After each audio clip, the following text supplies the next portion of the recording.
Perhaps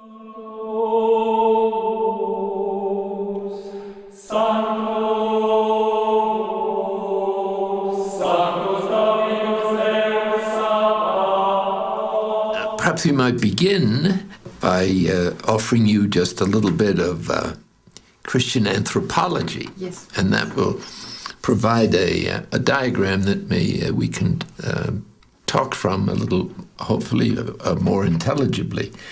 So let's begin with the ordinary psychological awareness that we all enjoy. And I'll just write it out here. And this is everyday consciousness that everybody's familiar with.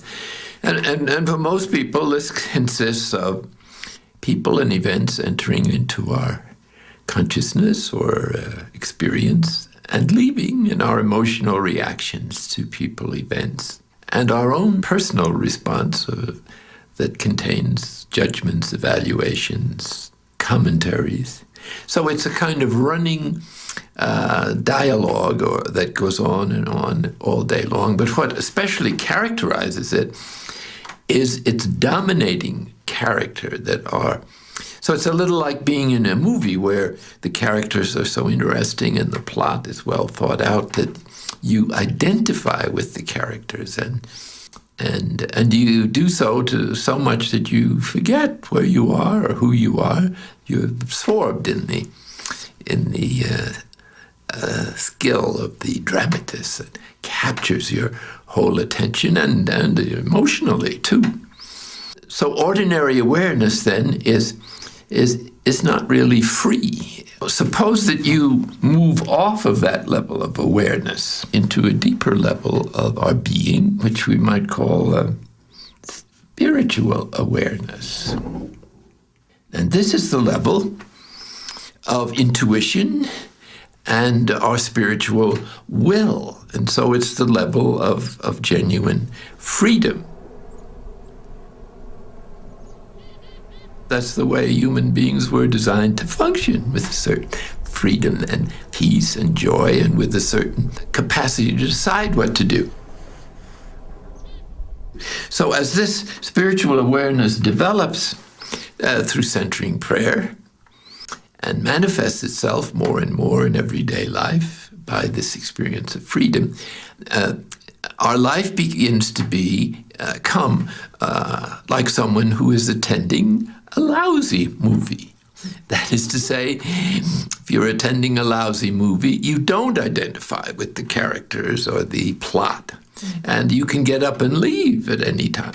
And so it provides a marvelous bit of freedom, and now the exercise of our spiritual will can become just as habitual as our lack of freedom used to be when we were under the domination of external events and our emotional reactions to them. Another thing that the spiritual awareness does is open us to deeper levels of our being that we perhaps never had any suspicion existed.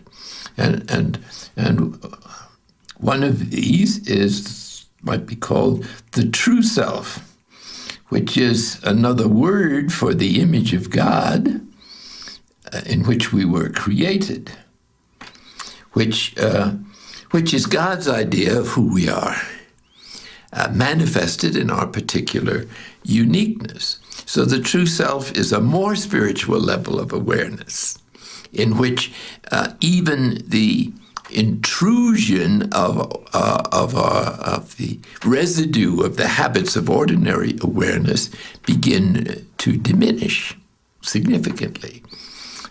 So the true self is a more spiritual level of awareness.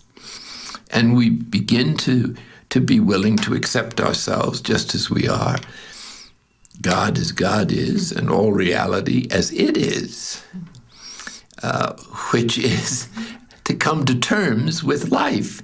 And this is really what humility is, which is basic disposition in the spiritual journey, is the capacity to accept all reality, God, ourselves, other people, and all creation, as they are. and as they manifest in this particular moment, which is the present moment and its content. Well, close to the idea of the true self, and perhaps it could be looked upon as interchangeable, and I won't go into the nuances of their what might be described as their respective distinctive characters, is the ground unconscious, or the ground of being, which is the inmost center of our being and the source of our rootedness in God and of God's creative activity, in which He manifests Himself in us in our particular uniqueness. The inmost center is the divine indwelling. The presence of our inmost center is really the very fullest development of the spiritual journey, or of the gifts given us in baptism, if you're a Christian, which bring to full reality the prayer of Jesus that we might become one with God as He is one with God. And He said, "The Father and I are one." So this is actually the way things are. We just think it isn't this way. And so the journey, in large part, is letting go of our ideas about God, the spiritual journey, and reality, so that we can gradually awaken to these more inner experiences of God's presence, and hopefully, by the end of this life, be able to be prepared to enter without any hindrance into the fullness of the divine presence and participate in the what is meant by the divine indwelling, which is the life of the Father, the Son, and the Holy Spirit, the Trinitarian life of God, which is one of infinite love and infinite sharing of the Godhead, along with the Trinity itself.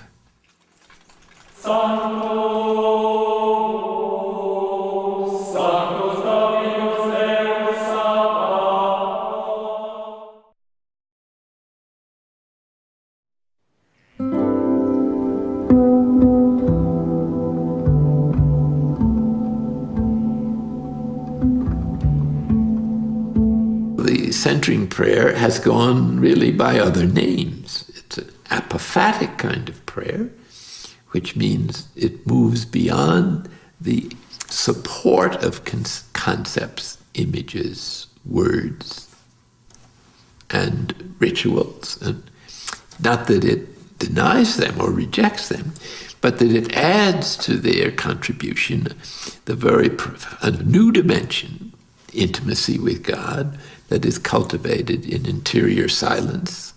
But we don't consider it to be new. It's a contemporary expression of the methods that are used by the Desert Fathers and enhanced by experience and by new ways of saying things by the mystics of all the ages down to the present time. I described, as you remember, how you leave behind your ordinary environment. And we do this simply by closing our eyes as a symbol of letting go of the external world with its turmoil and its concerns, its newspapers and its wars and all the turmoil that comes to us from the external world in which we live and the immediate environment we're in. It's a great help to have a solitary place, but it's not essential. It's a great help to do it in a group because one has the advantage of the attitude or the spirituality of the group, which seems to help to bring at least many people, to a deeper level than they experience alone. But still, we have to be able to do it alone most of the time. Then we introduce, ever so gently, the sacred symbol we've chosen, which usually we teach it as a word of either for God or for Jesus, but it can be another word such as peace or listen or calm or something that feels comfortable for us by way of an expression of our intention to consent to God's presence and action. And that's the heart and soul of the prayer, is consenting to the divine presence within us. Don't have to go into any details about how it's presence there, but that it's a presence that is close, loving, supportive, caring, tender.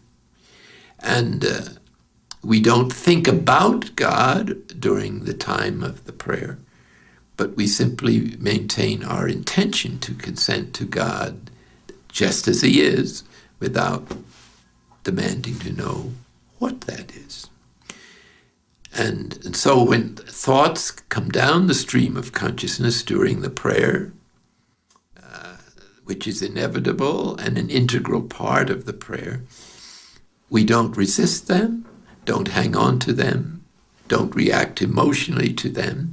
And when we notice we're thinking about them, or to put it another way, are engaged with a particular memory, plan, thought, image, we renew our original intention that we made in the beginning by repeating the sacred symbol, or in the case I'm following here, the word that we chose as the gesture of our intention to spend this time in the presence of God and to consent to it. And repeat, that doesn't mean to say it aloud. No, we always say it silently. It doesn't have to be articulated carefully. It can be only a beginning of a movement to saying it in our mental process. And we don't say it unless we need to in order to renew our intention. And that's not so much a judgment as a kind of intuition. You do what you feel comfortable with. Like in the beginning, one has so many thoughts, one needs to return again and again to that sacred symbol of consent. Later on, there are periods, somewhat long, where you know you're not interested in thoughts. They're just like clouds going by, and so you just pay no attention to them. And that usually brings an experience of deeper rest, or of being in a deep place, or of being quiet, or of being still. And so we allow ourselves to follow that attraction, which is the attraction of the Spirit from our inmost center, inviting us to join the Spirit beyond thoughts and words in just a being to being encounter.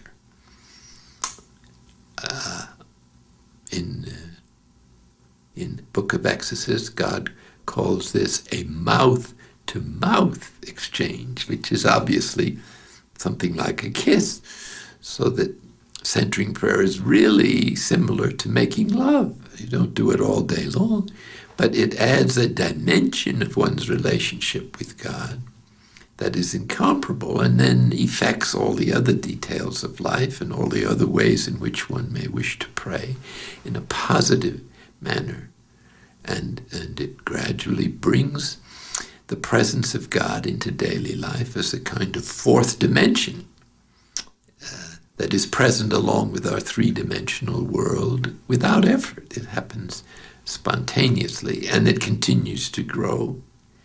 And thus, to repeat St. John of the Cross's insight, that human health consists in the continuous awareness of God's presence.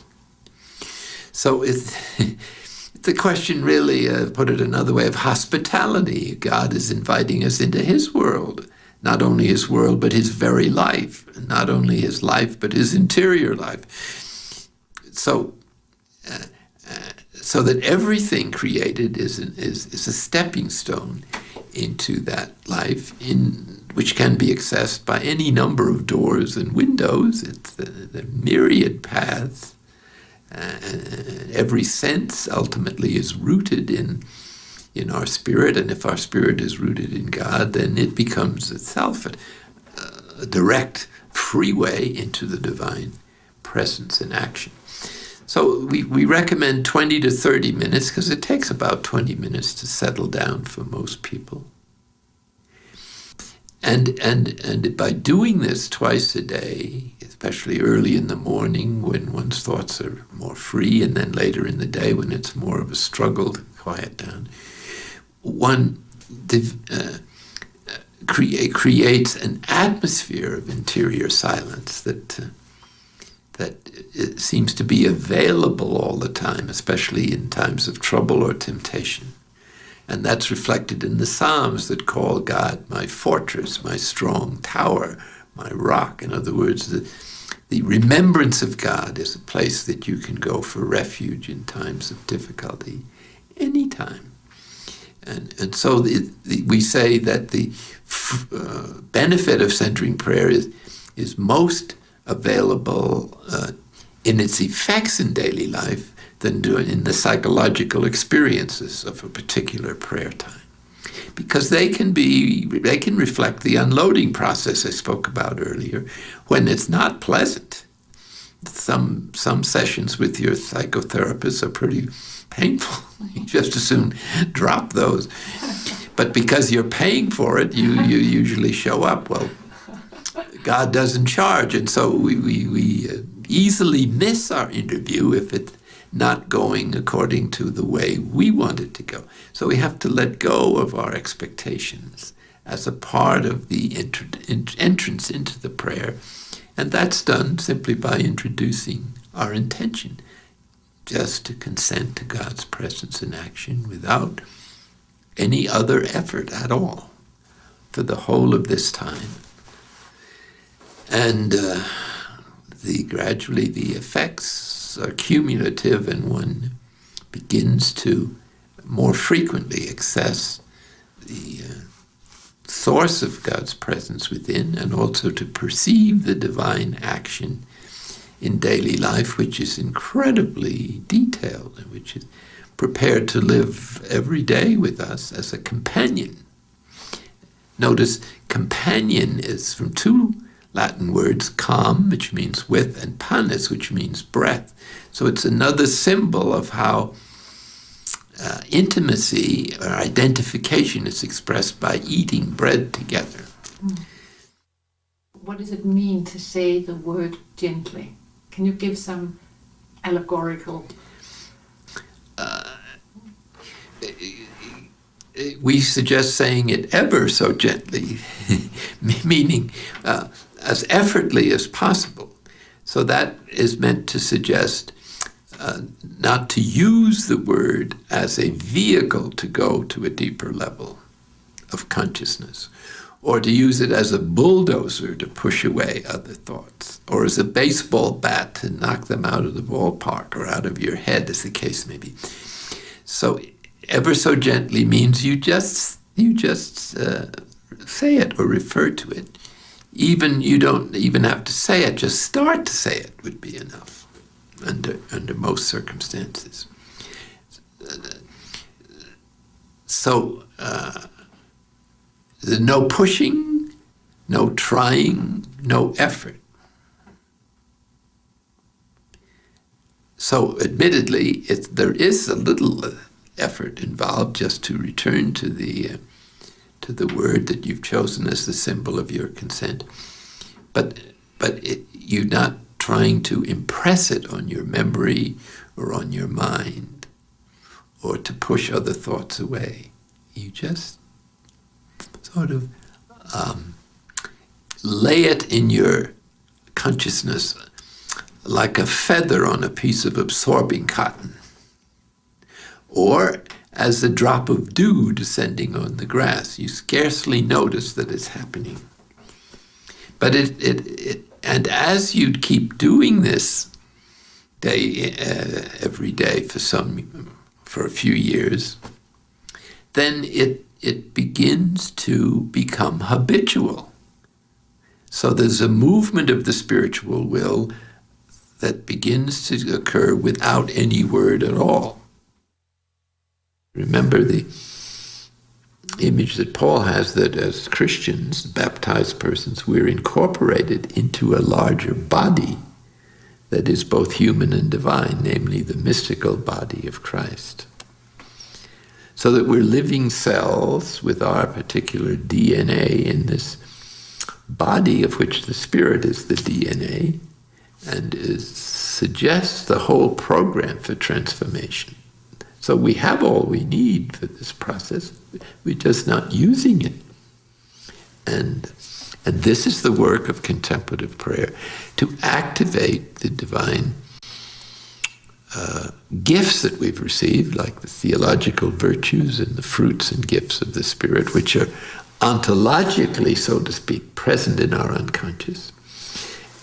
And by diminishing or evacuating the emotional junk of a lifetime of repressed material that opposes our sensitivity to those gifts, that those gifts will gradually begin to predominate, and we'll be healed of the emotional wounds of a lifetime, let go of the false self, and allow the new self, as Paul calls it, to be born, which is the true self, that is to say, the image of God within us, gradually becoming the likeness of God that we either lost in the fall of Adam and Eve, or never had because of the evolutionary process hasn't reached that stage yet.